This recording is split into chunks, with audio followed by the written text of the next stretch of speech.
نمونہ، مثل، سیمپل، یعنی اللہ کا بھی ایک نمونہ ہے، ایک ایسا نمونہ دیکھا اسے جاتا ہے، پہچانا ہو جاتا ہے، جو زمینوں میں بھی ہے، آسمان پہ بھی ہے۔ ابھی نہیں سمجھے نمونہ ہوتا کیا ہے؟ آپ مولانا آئے ہمارے یہاں، بیٹھے تھے گھر پہ، بیٹھک میں چائے آئی، دیکھا ایک بچہ بھی نکل کے آ گیا۔ آپ نے پوچھا بھائی یہ کون ہے، کس کا بچہ؟ تو اس نے کہا مولانا کا یہ نمونہ ہے، یہ مولانا کا بچہ ہے، نمونہ۔ آپ نے اس کی آنکھیں دیکھی، چہرہ دیکھا، پیشانی دیکھی، کہا بھائی اس کی آنکھیں تو مولانا سے نہیں ملتی، اس کا چہرہ تو مولانا سے نہیں ملتا۔ اس کا مطلب یہ ہے نمونے کے لیے ضروری ہے آنکھیں بھی ملے، چہرہ بھی ملے، میں کہا گیا ہوں زبان بھی ملے، پیشانی بھی ملے۔ ارے کسی کو بھی مسئلہ خدا کہو ہم مان لیں گے، پہلے ثابت کرنا پڑے گا ہاتھ ید اللہ بھی ہے یا نہیں، زبان لسان اللہ بھی ہے نہیں، چہرہ وجہ اللہ بھی ہے نہیں، نفس نفس اللہ بھی ہے نہیں، ارے دوستو رحمت اللہ بھی ہے یا نہیں، دشمن لعنت اللہ بھی ہے یا نہیں۔ سلام پڑھیے بات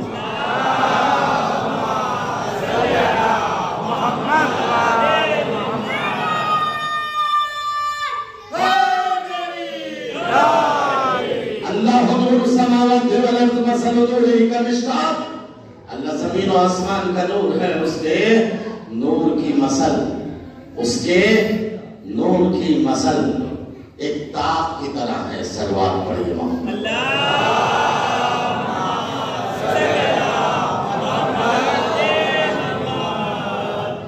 ایک بار اور سلوات پڑھیے۔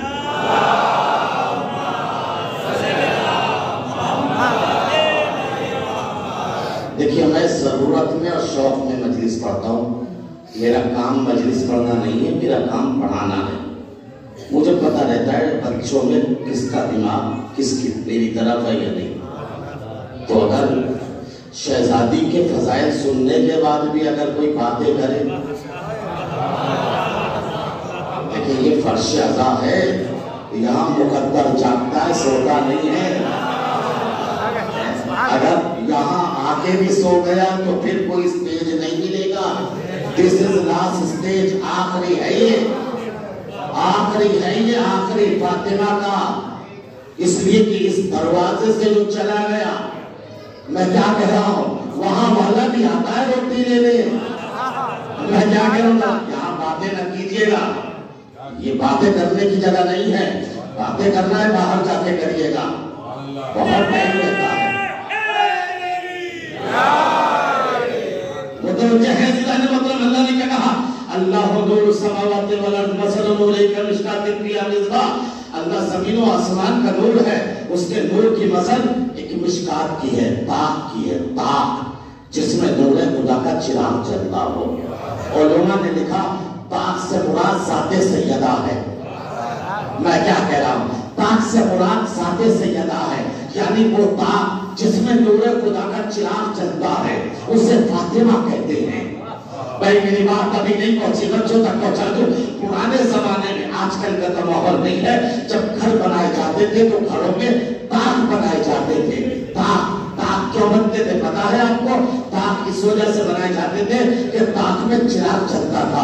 اس کا طاق کا کام کیا ہوتا تھا، اگر آندھی آئے تو یہ چراغ بجھنے نہ پائے، طوفان آئے یہ چراغ بجھنے نہ پائے، ہوا چلے یہ طاق بجھانے نہ پائے، یعنی یہ طاق جو ہے چراغ کی حفاظت کرتا تھا۔ اللہ نے کیا کہا، اللہ زمین و آسمان کا نور ہے، اور یہ نور جس طاق میں جلتا ہے اسے سیدہ کہتے ہیں۔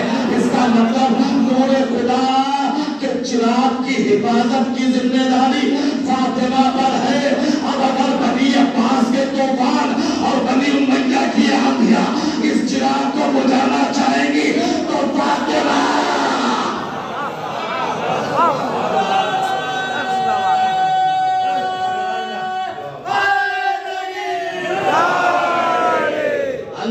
نور السماوات والارض مثل نورہ کمشکاۃ فیہا مصباح، اللہ زمین و آسمان کا نور ہے، اس کے نور کی مثل ایک طاق کی ہے جس میں کیا ہو، فیہا مصباح، ایک چراغ جلا ہو، مصباح ہو. جانتے مصباح کسے کہا گیا؟ یاد ہے نا حدیث، ان الحسین مصباح الہدی. یہ ایسا تاک ہے جس میں مصباح جلتا ہے. میں کہا گیا فیہا مصباح، المصباح فی الزجاجہ، شیشے کی دل میں چراغ جل رہا ہو. اور کیسا چراغ؟ کاننا کوکب دری یوقد من شجرۃ مبارکۃ زیتونۃ، اور یہ ایسے چمکتا ہے جیسے 14ویں کا چاند ہوتا ہے. اور یہ مبارک زیتون کے تیل سے جلتا ہے. وَلَوْ لَمْ تَمْسَسْهُ نَارٌ، اسے آگ چھو نہیں سکتی. دنیا کے چراغ آگ سے جلتے ہیں. ارے میں کیا کروں، ذرا غور فرمائیے گا. وَلَوْ لَمْ تَمْسَسْهُ نَارٌ، اسے آگ ٹچ نہیں کر سکتی. دنیا کے چراغ آگ سے جلتے ہیں، مگر یہ چراغ ایسا ہے اگر آگ اس سے لگ جائے تو آگ گلزار بن جائے. آگ گلزار بن جائے. کیا سنائے؟ ارے کسی بادشاہ کے زمانے میں یہ میسج آیا، یہ اختلاف ہوا. ایک رسول کا بال تھا، 3 بال اور ملا دیے، مخلوط کر دیے. بادشاہ پریشان تھا، کیسے پہچانے رسول کا کون سا ہے، ڈپلیکیٹ کون سا ہے. امام کے پاس پہنچے، مسئلہ سخت ہے. امام نے کہا اس میں گھبرانے کی کیا بات ہے، چاروں کو آگ میں ڈال دو، جو چل گیا وہ رسول کا نام. میں کیا کہہ رہا ہوں، غور فرمائیے گا. اس لیے کہ یہ وہ چراغ ہے جسے آگ ٹچ نہیں کر سکتی، چھو نہیں سکتی، بلکہ آگ اگر چھو دے تو کیا ہو جائے، گلزار بن جائے. وَلَوْ لَمْ تَمْسَسْهُ نَارٌ نُورٌ عَلَىٰ نُورٍ نُورٌ عَلَىٰ نُورٍ. اور یہ طاق ایسا ہے جس میں ایک نور کے بعد دوسرا، دوسرے کے بعد تیسرا، تیسرے کے بعد چوتھا، چوتھے کے بعد پانچواں، پانچویں کے بعد چھٹا، چھٹے کے بعد ساتواں. ایک نور کا سلسلہ ہے، ایک نور کا سلسلہ ہے. اچھا یہ چراغ کہاں جلتا ہے، کون سے گھر میں جلتا ہے، کہاں جلتا ہے؟ فی بیوت اذن اللہ ان ترفع. یہ نور خدا کا چراغ ایسے گھروں میں جلتا ہے جن کی تعظیم کا حکم اللہ نے دیا ہے. میں کیا کروں گا، غور فرمائیے گا. یسبح فیہا بالغدو والآصال، جن گھروں میں صبح شام اللہ کی تسبیح ہوتی ہے. جب یہ آیت نازل ہوئی کہ نور خدا کا چراغ ان گھروں میں جلتا ہے جن کی تعظیم کا حکم اللہ نے دیا ہے. ایک لمبے قد کا پونا صحابی اپنی جگہ سے کھڑا ہوا، کھڑے ہو کے کہتا ہے ہذہ بیوت الانبیاء، کیا ان گھروں سے مراد انبیاء کے گھر ہے؟ نبی نے کہا ہاں. اس کے بعد تو اشارہ الی بیت علی، اسی صحابی نے علی کے گھر کی طرف اشارہ کر کے کہا حاضر بیت منہا، کیا یہ گھر بھی انہی گھروں میں سے ہے؟ نبی نے جواب دیا بل ہی من افاضلھا، بلکہ یہ گھر تو انبیاء کے گھر سے بھی افضل ہے. میں کیا کروں گا، غور فرمائیے. بل ہی من افاضلھا، بلکہ یہ گھر تو انبیاء کے گھر سے بھی افضل ہے.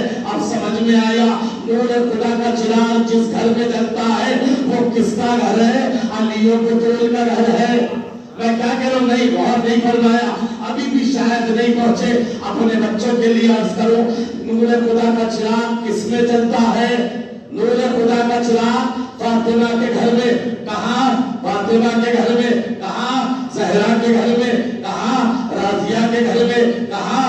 مرضیہ کے گھر میں. یاد ہے نا دعائے ندبہ، کل جمعہ ہے، پڑھو گے دعائے ندبہ. دعائے ندبہ میں کیا ہے؟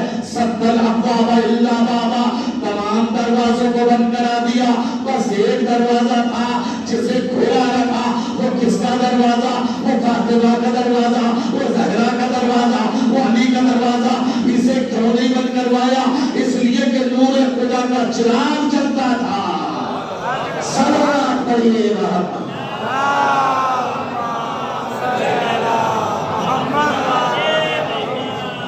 ایک بار اور صلوات پڑھیے.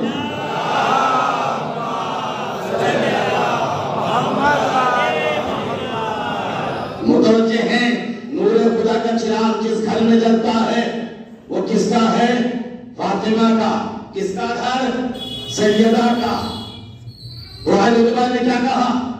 سد الابواب الا سارے دروازوں کو بند کرا دیا، بس ایک دروازہ کھلا رہا، یہ عزا خانہ ہے، چاروں طرف اس کے مکان بنے ہیں۔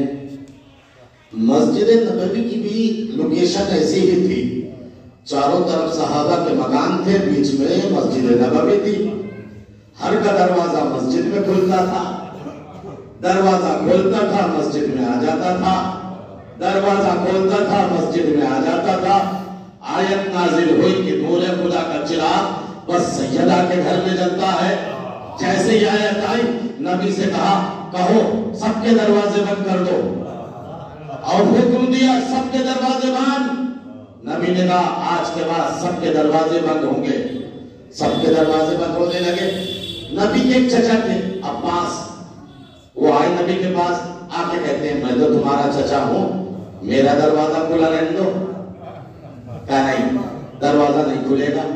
کہا اچھا ایسا ہے، دروازہ کی اجازت نہیں دیتے تو کھڑکی کی اجازت دے دو، ایک کھڑکی کھول لو۔ مفسرین لکھتے ہیں کہ نبی نے کہا نہیں، کھڑکی کی بھی اجازت نہیں ہے۔ کہا چھوٹا سا روشن دان کھول لو، اس کی اجازت دو۔ نبی نے کہا، اب مفسرین لکھتے ہیں نبی نے یہاں پر وہ جواب دیا جو چادر کے وقت ام سلمہ کو دیا تھا۔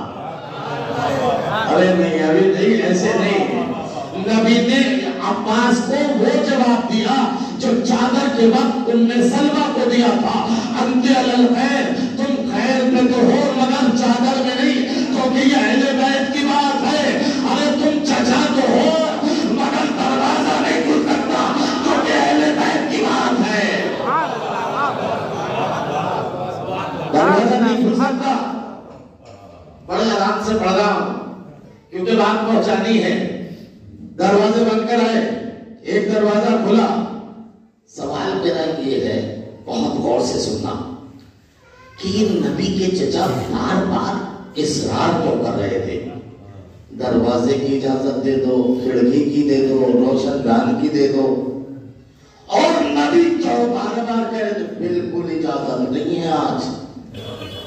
کبھی سوچا آپ نے یہ بار بار دیکھیے، یہ مجلس ہو رہی ہے جی، ٹیکنالوجی تو اب سے 1400 سال پہلے تھی نہیں کہ جو کیمرے لگ رہے ہیں موبائل کی شکل میں، موبائل کچھ بھی نہیں۔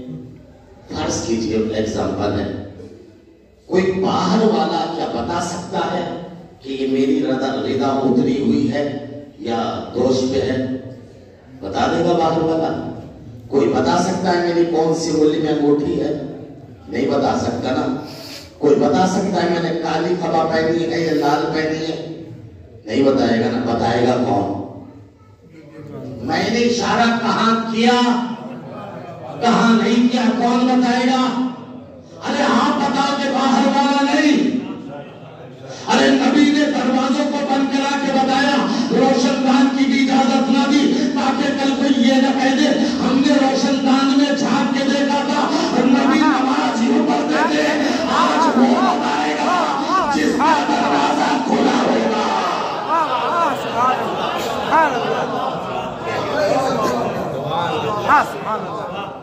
توجہ ہے زیدان محترم، نبی نے کہا آج کسی کا دروازہ نہیں کھلے گا۔ اتنا اصرار، جانتے ہیں وجہ کیا؟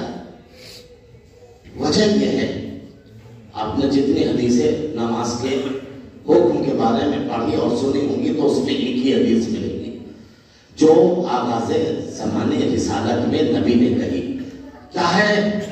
سب میں ایک ہی حدیث، صلو کما رأیتمونی اصلی، نماز ایسے پڑھنا جیسے مجھے پڑھتے ہوئے دیکھنا۔ یہی ہے نا حدیث؟ پھر سنیے میرے بچے، ذرا غور سے سنیں، صلو کما رأیتمونی اصلی، نماز ایسے پڑھنا جیسے مجھے پڑھتے ہوئے دیکھنا، سننا نہیں۔ ارے بھائی دیکھے گا وہ جس کا دروازہ کھلا ہوگا، نہیں سمجھ ہی نہیں رہے آپ۔ ارے بھائی کیا کہا؟ صلو کما رأیتمونی اصلی، نماز ایسے پڑھنا جیسے مجھے پڑھتے ہوئے دیکھنا، سننا نہیں۔ بتاؤ کون ہے ایسا جو یہ کہے کہ میں ایسے پڑھتا ہوں جیسے میں نے نبی کو پڑھتے ہوئے دیکھا. سننے کی بات نہیں ہے. میں کیا غور کر رہے نہیں, میں بتانا چاہتا ہوں دروازہ کھلنے کا راز کیا ہے اور بند کرانے کا راز کیا ہے. نماز ایسے پڑھنا جیسے مجھے پڑھتے ہوئے دیکھنا. بتاؤ مجھے کون ہے, میں بتاؤں جملہ کہوں. نمازیں 5 طرح کی ہیں. کتنی؟ 5. 4 میں ہاتھ باندھے جاتے ہیں, 1 میں کھولا جاتا ہے. کبھی ذہن پہ زور دے کے معلوم کرو. ارے گوگل کا زمانہ ہے, ٹیکنالوجی کا زمانہ ہے. جو کام نبی دن میں 5 مرتبہ کرتے تھے وہ کام بھی آج امت کو پتا نہیں. ارے خالی باندھنے کو کہہ دیتے مگر باندھنا بھی ایک نہیں. کسی نے کہا یہاں, کسی نے کہا یہاں, کسی نے کہا یہاں, کسی نے کہا سیدھا ہاتھ الٹے پہ, کسی نے کہا الٹا ہاتھ سیدھے پہ. ارے یہ اختلاف کیوں ہو گیا؟ یاد رکھے گا اندھیرے کے تیر یقینی نہیں چلتا. جب دروازہ ہی بند تھا تو پتا کیسے چلے ہاتھ کھلا تھا یا ہاتھ بند تھا؟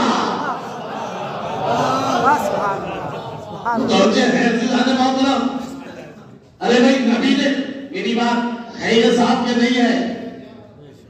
یہ 5 طرح کی نمازیں ہیں. 4 نمازیں کس سے منسوب؟ کس سے؟ پہلے امام ہے ابو حنیفہ. یہ پیدا ہوئے سن 80 ہجری میں. کتنے میں؟ 80 ہجری میں. دوسرے امام ابن مالک, یہ آئے 93 میں. تیسرے امام شافعی, یہ آئے 150 ہجری میں. اور چوتھے ہیں احمد بن حنبل, یہ آئے 184 ہجری میں. پہلے 80 میں, دوسرے 93 میں, تیسرے 150, چوتھے 184. نبی دنیا سے کب گئے؟ بہت غور سے سنیے گا. سن 11 ہجری میں پہلا امام کب آیا؟ 80 ہجری میں. فاصلہ کتنا؟ 79, 69, کتنے؟ 69, 69 سال. انصاف سے بتائیے جو نبی کے 69 سال بعد آیا ہو وہ کیسے بتائے گا شریعت کیا ہے, دین کیا ہے, نماز کیا ہے, روزہ کیا ہے, حج کیا ہے؟ بھائی سمجھ رہے ہیں نا, بات سمجھ رہے ہیں نا. یہ میری بات, شاید میری بات ابھی نہیں سمجھے. ارے بھائی پہلے ایران میں جو ہے زبردستی تھے, بادشاہ نے کیا کہا تھا یاد ہے نا؟ 3 مرتبہ کہا تھا طلاق طلاق طلاق, یاد ہے نا؟ اور بادشاہ کو جب کہا ارے بھئی کوئی ہے چاہنا یا نہیں ہے بیوی کو دوبارہ لانے کا, کہا نہیں دوسرا نہیں ہے جب تک کہ کوئی شادی نہ کرے. کہا علماء کو بلاؤ سب کو, یاد ہے نا علامہ ہلی کا واقعہ؟ سب کو بلایا, جب سب کو بلایا تو علامہ ہلی کو بھی بلایا. علامہ ہلی جب آئے ہے نا تو جوتیوں کو بغل میں دبا کے آئے, اور آنے کے بعد جو ہے بادشاہ کی بز میں جب آئے تو علماء نے کہا دیکھیے رامسیوں کے امام کو تو اتنا بھی نہیں پتا بادشاہ کے دربار میں کیسے آیا جاتا ہے, جوتیاں اتار کے آیا جاتا ہے, جوتیاں لے کے نہیں آیا جاتا. تو علامہ ہلی نے کہا تھا کہ تمہیں نہیں پتا, مجھے ڈر یہ ہے کہ کہیں میری جوتیاں کوئی چرا نہ لے, کوئی چوری نہ کر لے.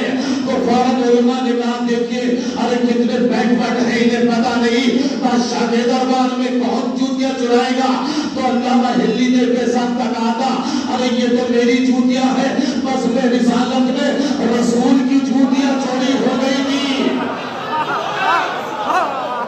ارے یہ تو میری جوتیاں ہیں, بس میں رسالت میں رسول کی جوتیاں چوری ہو گئی تھی. علماء نے سب نے کہا کس نے چرائی تھی؟ ارے وہاں کون چرائے گا؟ کہ تمہیں نہیں پتا ابو حنیفہ نے چرائی تھی. جیسے ابو حنیفہ کا نام لیا, حنفی آگے بڑھے, آگے بڑھنے کے بعد کہا بادشاہ سلامتی نے تو اتنا بھی نہیں پتا, ابو حنیفہ تو آئے ہیں رسول کے 80 سال بعد. اور جب یہ کہا تو فوراً علامہ ہلی نے کہا ارے مجھے دھوکہ ہو گیا, اللہ ابو حنیفہ نہیں تھے، ابن مالک تھے. جیسے ابن مالک کو کہا، مالک والے آئے، کہا انہیں پتا نہیں، ارے وہ تو 93 سال بعد آئے. اس کے بعد علامہ ہندی نے کہا ارے مجھے دھوکا ہو گیا، یہ نہیں بلکہ امام شافعی تھے. شافعی والے آگے بڑھے، کہا یہ تو یہ نہیں پتا، امام شافعی تو 150 سال بعد آئے. اس کے بعد علامہ ہندی نے کہا کہ نہیں مجھے دھوکا ہو گیا، وہ تو احمد بن حنبل تھے. اب حنبلی والے آگے بڑھے، کہا انہیں یہی نہیں پتا، حنبلی تو 193 سال بعد آئے. جب سب سے یہ اعتراف کرا لیا کہ یہ سب کوئی 80 سال بعد، کوئی 93 سال بعد، کوئی 150 سال بعد آیا، تو فوراً بادشاہ سے کہا ارے جب یہ نبی کے زمانے میں نہیں تھے تو انہیں کیا پتا دین کیا ہے، شریعت کیا ہے.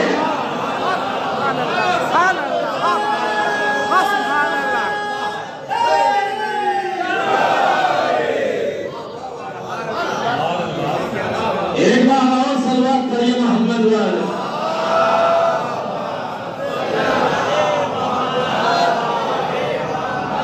متوجہ ہیں عزیزان محترم، ارے بھائی جب نبی کا یہ پورا فرمان ہے، صحیح مسلم، صحیح بخاری، صحیح ترمذی، صحیح ابن ماجہ، صحیح سنن ابن داؤد اور جتنی بھی روایت صحیح المدرکین ہے یا اس کے علاوہ جتنی بھی حدیثوں کی کتابیں ہیں، اس میں ایک حدیث کومن ہے، صلو کما رأیتمونی اصلی، نماز ایسے پڑھنا جیسے مجھے پڑھتے ہوئے دیکھنا. تو بتاؤ کس نے دیکھا، بتاؤ کس نے دیکھا؟ جب 80 سال بعد آئے تو دیکھا کیسے؟ آپ یہ نہ کہیے گا اور بھی پڑھتے تھے نمازیں تو انہوں نے دیکھا ہوگا. یاد رکھیے گا جتنی بھی اہل سنت کی نمازیں ہیں لوگوں سے منسوب نہیں ہے، اماموں سے منسوب ہے، جو بعد میں آئے، جو بعد میں آئے، بعد میں آئے. بتاؤ کون ہے چاروں میں؟ کس نے دیکھا نبی کو؟ کس نے دیکھا؟ نبی نے تو صاحب کہا نماز ایسے پڑھنا جیسے مجھے پڑھتے ہوئے دیکھنا. لاؤ میں چیلنج کر کے کہتا ہوں، آؤ میرے سامنے میں نماز ایسے پڑھتا ہوں جیسے میں نے اپنی آنکھوں سے نبی کو نماز پڑھتے دیکھا. اس لیے کہ ہمارے یہاں سلسلہ ٹوٹتا نہیں ہے، ہم بلا فصل کے ماننے والے ہیں. یاد رکھیے گا، اس لیے کہ میری نماز ایسی ہے جیسے میں نے اپنی آنکھوں سے آیت اللہ سیستانی کو پڑھتے دیکھا. سیستانی صاحب کی نماز ایسی ہے جیسے انہوں نے آگئے کامنائی کو اپنی آنکھوں سے پڑھتے دیکھا. کامنائی صاحب کی نماز ایسی جنہوں نے اپنی آنکھوں سے خمینی صاحب کو بات پڑھتے دیکھا. خمینی صاحب ایسی پڑھتے تھے جیسے انہوں نے اپنی آنکھوں سے کوئی صاحب کو پڑھتے دیکھا. کوئی صاحب ایسی پڑھتے تھے جیسے انہوں نے بروجردی کو پڑھتے دیکھا. بروجردی ایسے پڑھتے تھے جیسے انہوں نے اپنے خراسانی کو پڑھتے دیکھا. اپنے خراسانی ایسے پڑھتے تھے جیسے انہوں نے شیخ انصاری کو پڑھتے دیکھا. شیخ انصاری ایسے پڑھتے تھے عزیزان محترم جیسے انہوں نے بحر العلوم کو پڑھتے دیکھا. بحر العلوم ایسے پڑھتے تھے جیسے انہوں نے فیض کیشانی کو پڑھتے دیکھا. فیض کیشانی ایسے پڑھتے تھے جیسے انہوں نے مجلسی کو پڑھتے دیکھا. مجلسی ایسے پڑھتے تھے جیسے انہوں نے شہید ثانی کو پڑھتے دیکھا. شہید ثانی ایسے پڑھتے تھے جیسے شہید اکبر کو پڑھتے دیکھا. شہید اکبر ایسے پڑھتے تھے جیسے انہوں نے علامہ ہندی کو پڑھتے دیکھا. علامہ ہندی ایسے پڑھتے تھے جیسے انہوں نے شیخ طوسی کو پڑھتے دیکھا. شیخ طوسی کو ایسے پڑھتے تھے جیسے انہوں نے سید مرتضیٰ کو پڑھتے دیکھا. سید مرتضیٰ ایسے پڑھتے تھے جیسے انہوں نے شیخ مفید کو پڑھتے دیکھا. شیخ مفید ایسے پڑھتے تھے جیسے انہوں نے شیخ صدوق کو پڑھتے دیکھا. شیخ صدوق ایسے پڑھتے تھے جیسے انہوں نے یعقوب کلینی کو پڑھتے دیکھا. یعقوب کلینی ایسے پڑھتے تھے جیسے انہوں نے علی ابن محمد نواب چاروں کو پڑھتے دیکھا. نواب چاروں ایسے پڑھتے تھے جیسے انہوں نے حسین بن گو کو پڑھتے دیکھا. حسین بن گو ایسے پڑھتے تھے جیسے انہوں نے محمد بن عثمان کو پڑھتے دیکھا. عثمان بن ایسے پڑھتے تھے جیسے انہوں نے عثمان بن سعید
مدینے کے بلا فصل کے ماننے والے ہیں. میں کیا کہہ رہا ہوں؟ رسول کے کلاس میں ہم دونوں ساتھ تھے. کیا کہہ رہا ہوں؟ رسول کے کلاس میں ہم دونوں ساتھ تھے، مگر 11 ہجری کے بعد لوگوں نے کلاس روم بند کر دیا، ہمارا کلاس چلتا رہا. ارے میں کیا کہہ رہا ہوں غور فرمائیے، ہمارا کلاس چلتا رہا. یہ میں نے جو آیت اللہ حضرات کے نام لیے 1400 سالہ تاریخ اجتہاد کو بتا دیا. ہم کسی یتیم کے ماننے والے نہیں ہیں. ہمارا رہبر کل بھی زندہ تھا، آج بھی زندہ ہے.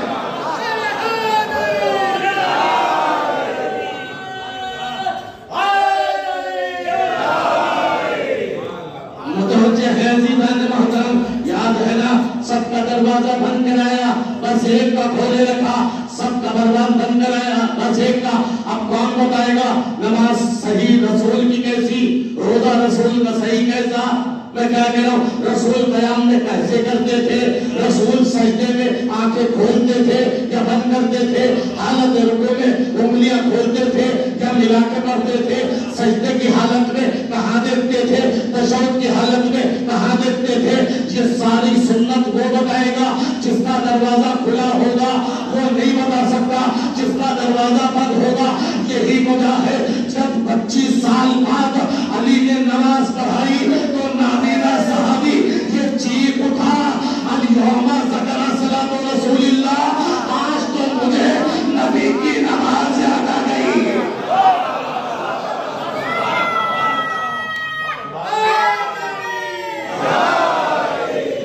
آج تو مجھے نبی کی نماز یاد آ گئی. اس کا مطلب ابھی تک جو نمازیں ہو رہی تھی یہ دروازے جن کے بند تھے.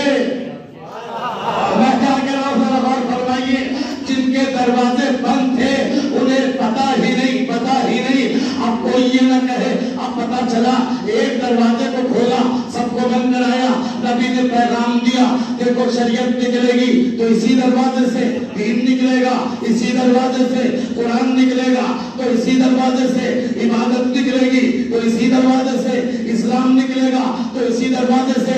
اس کا مطلب اب امت مسلمہ میں اختلاف ہوا. یہ اختلاف نہیں، 2 دروازوں کا اختلاف ہے. یہ 73 فرقے نہیں ہے، 72 وہ ہے جن کے دروازے بند، ایک وہ ہے جس کا دروازہ کھلا. اب کوئی اعتراض نہ کرے. 57 ملک ایک طرف، ایران ایک طرف.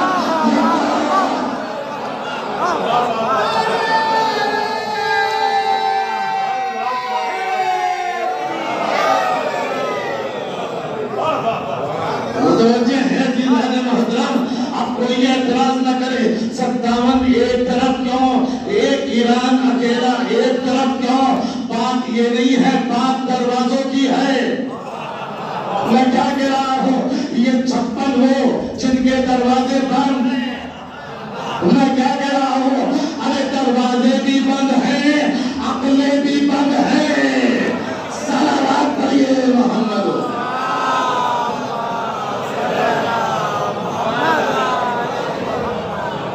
اسی وجہ سے سرکار دو عالم نے ارشاد فرمایا، اسی وجہ سے دروازوں کو بند کرایا.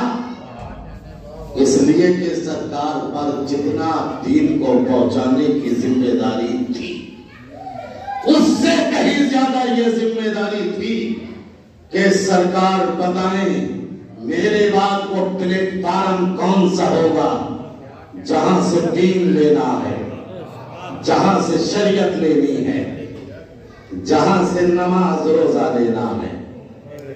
سرکار نے اس دروازے کا تعارف کرایا. دامن وقت میں گنجائش نہیں ہے. سرکار نے تمام دروازوں کو بند کرا کے دنیا کو پیغام دیا، دنیا سمجھ لے یہ دروازہ کون سا دروازہ ہے. بار بار اس دروازے پہ آ کر سلام کرتے تھے، مگر امت نے اس دروازے کی قدر نہ کی.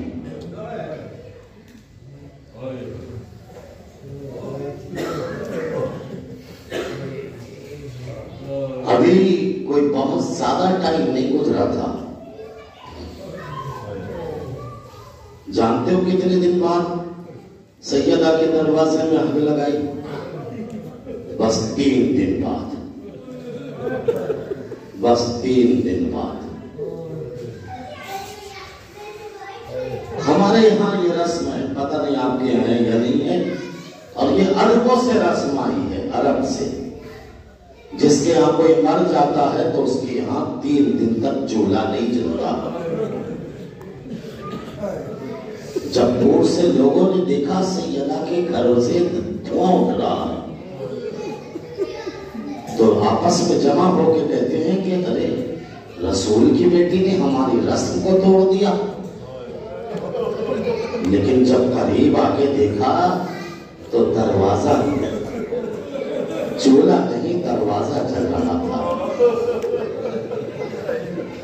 عزیزانو، سب سنتے ہیں اور ہم پڑھتے ہیں اور تاریخ میں ملتا ہے کہ دروازہ جلایا گیا، مگر کوئی ایک روایت یہ نہیں ملتی کہ کوئی بجھانے کے لیے بھی آگے بڑھا ہو، کوئی آگے بڑھ کے دروازے کو بجھانے چلا ہو، ایسا کچھ نہیں ملتا۔ دروازہ بھی جل گیا، پسلیاں بھی ٹوٹ گئی، محسن کی شہادت بھی ہو گئی۔ اللہ اکبر، میرا پڑھنا آسان ہے، آپ کا سننا آسان ہے۔ جانتے ہو جب دروازے اور در کے درمیان میں سیدہ کسی ہے تو اتنی لمبی گلبیر تھی جو سیدہ کی پسلیوں میں لگی، خون کا فوارہ چلا، اور جب خون کا فوارہ چلا تو سیدہ نے اس فضہ کو آواز دی، یا فضہ خذینی، اے فضہ میری مدد کو آؤ، میرا محسن شہید ہو گیا، میرا محسن شہید ہو گیا۔ فضہ عزاداروں سیدہ بے ہوش ہو گئی۔ انصاف سے بتائیے، جب فضہ نے پانی ڈال کر سیدہ کو ہوش میں لائی تو کیا سوال ہونا چاہیے تھا؟ پسلیاں ٹوٹ چکی تھی، کہتی سیدہ کہنا چاہیے تھا فضہ میری پسلیاں ٹوٹ گئی، خاتون کے شکم میں بچہ شہید ہو گیا۔ سیدہ کو کہنا چاہیے تھا فضہ میرا بچہ شہید ہو گیا، لیکن جب ہوش میں آئی تو یہ نہیں کہا میری پسلیاں ٹوٹ گئی، یہ نہیں کہا میرا محسن شہید ہو گیا۔ پہلا سوال، اینا ابو الحسن، اے فضہ علی کہاں ہے؟ ارے ابو الحسن کہاں ہے؟ آئے علی کی محبت، آئے سیدہ، ارے اسی وجہ سے ارے تاریخ میں علی کبھی اتنا نہ روئے جتنا سیدہ کی شہادت پر، ارے بار بار کہتے تھے اے سیدہ علی اکیلا ہو گیا، آئے سیدہ علی اکیلا ہو گیا۔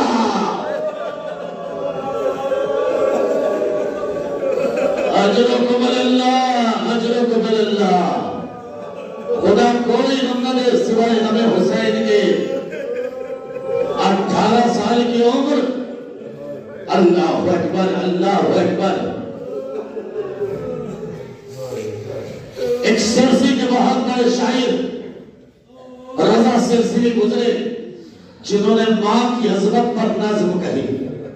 مجھے مقطع بڑا اچھا لگتا ہے، انہوں نے مقطع جو کہا ہے تو مقطع میں پتہ ہے کیا کہا؟ موت کی آغوش میں جب تھک کے سو جاتی ہے ماں، موت کی آغوش میں جب تھک کے سو جاتی ہے ماں، تب کہیں جا کر رضا تھوڑا سکون پاتی ہے ماں۔ یعنی رضا صاحب نے بتایا کہ مرنے کے بعد ماں کو سکون مل جاتا ہے، لیکن میں نے ہاتھوں کو جوڑ کے کہا میں آپ کو ایک ماں ایسی بھی دکھاتا ہوں جسے مرنے کے بعد بھی سکون نہ ملا۔ ارے وہ کون سی ماں؟ وہ سادات کی ماں، وہ زینب کی ماں، وہ حسن حسین کی ماں، آئے رسول کی ماں کو مرنے کے بعد بھی سکون نہ ملا۔ زندگی میں پسلیاں ٹوٹ گئی، مرنے کے بعد قبر کو توڑ دیا گیا۔ اجرکم اللہ، اجرکم اللہ۔ خدا کوئی غم نہ دے سوائے غم حسین کے۔ کائنات کی مظلومہ ارے جو مرنے کے بعد بھی مظلومہ، جو زندگی میں بھی مظلومہ. عزادارو ایک عربی شاعر، ایک عربی شاعر میں نے اپنی آنکھوں سے دیکھا، امام رضا کے روزے میں زیارت کر رہا تھا، کہہ رہا تھا السلام علیکہ یا غریب الغرباء، اے غریب الغرباء تم پر سلام. جانتے ہو غریب الغرباء کسے کہتے ہیں؟ ارے جو رشتہ داروں سے دور ہو، جو اپنوں سے دور ہو، جو اکیلا ہو، اسے غریب الغرباء کہتے ہیں. وہ پڑھتے پڑھتے زیارت رک جاتا ہے، کہتا ہے السلام علیکم یا غریب الغرباء، آپ غریب نہیں ہو، آپ غریب نہیں ہو، اتنے زیادہ زائر، ارے یہ اتنی زیادہ رونق، آپ یہاں پر بھی غریب نہیں ہو، آپ تو اپنوں میں ارے اتنے زیادہ اپنے، ارے کوئی سلام کر رہا ہے، کوئی زیارت پڑھ رہا ہے، ارے وہ یہ کہتا ہے اے آقا اگر غریب دیکھنا ہے تو چلو میرے ساتھ جنت البقیع. آج بھی غریب ہے، نہ کوئی زیارت کرنے والا، آئے نہ کوئی، آئے ناتیا. اجرکم اللہ، اجرکم اللہ. خدا کوئی ہم نہ دے سوائے غم حسین کے. بس دو چار جملے ہیں ان کو بھی سن لیجیے گا. عزادارو روایت کہتی ہے اسی حالت میں 75 یا 95 دن تک زندہ رہی. کتنے 75 یا 95 دن، مگر اس مدت میں کبھی سیدھے ہاتھ سے تسبیح نہ پکڑی. اس مدت میں 75 یا 95 دن سیدھے ہاتھ سے تسبیح نہ پکڑی. سیدھے ہاتھ سے جانتے وجہ کیا ہے؟ علماء نے 2 وجہ لکھی. پہلی وجہ تو یہ ہے کیونکہ پسلیاں ٹوٹ چکی تھی، پسلیوں پہ درد ہوتا تھا. جیسے جیسے ہوا چلتی تھی تو سیدہ کا ہاتھ پسلیوں پہ رہتا تھا. زبان کے وسیعہ سبت علیہ مسائب اللہ ونہا، سبت علیہ بسرد علیہ. اے بابا آپ کے بعد وہ مصیبتیں پڑی. اللہ اکبر. ایک وجہ تو یہ لکھا، اور دوسری وجہ کیا ہے؟ ارے وجہ دوسری یہ ہے کیونکہ سیدھا ہاتھ ٹیڑھا ہو چکا تھا، سیدھا ہاتھ ٹیڑھا ہو چکا تھا. ارے میں نے پڑھ دیا، آپ نے سن لیا. اللہ آپ کو حوصلہ دے دے، اللہ آپ کو سننے کا حوصلہ دے. ارے گھر جا کے سوچنا سیدہ کا ہاتھ ٹیڑھا کیوں تھا؟ جانتے ہو وجہ کیا ہے؟ ارے جب سیدہ کو ہوش آیا اور معلوم کیا علی کہا ہے، علی کو تو پکڑ کے لے گئے. ایک مرتبہ سیدہ آگے بڑھی، ارے پیچھے سے علی کی قمیص پکڑی، میں علی کو جانے نہ دوں گی، اللہ لعنت کرے خود کو اس بار. ارے جب سیدہ نے علی کی قمیص کو نہ چھوڑا